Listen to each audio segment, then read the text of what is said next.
7 athletes competed in the Special Olympics Rhythmic Gymnastics competition. News 4's Jamel Johnson went to see their talents on full display.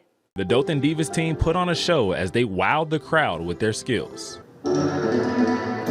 They practiced their routines for almost a year, and it paid off. We doubted ourselves at first, but as you see today, they've come a long way, and they're very proud of who they are. They used these doubts as fuel to showcase their strengths. We told the girls when we began to be confident, but more than anything, go out there and have a good time. These gymnasts came here with one goal in mind, and that was to show off their talent on the biggest stage yet. Their dedication to the sport allowed them to get better and better each day. They have practiced weekly at home without us. They've done a lot of hard work on their own. Because of their commitment, they were able to show how special they truly are. It's not so much about disability, but it's about ability and how much they can do and how proud of themselves they are. The team is already looking to break more milestones soon. These girls that competed today may have the opportunity to go all the way and compete against all 50 states. The Divas are bound to bust down more barriers every step of the way. In Dothan, I'm Jamel Johnson for your hometown news leader.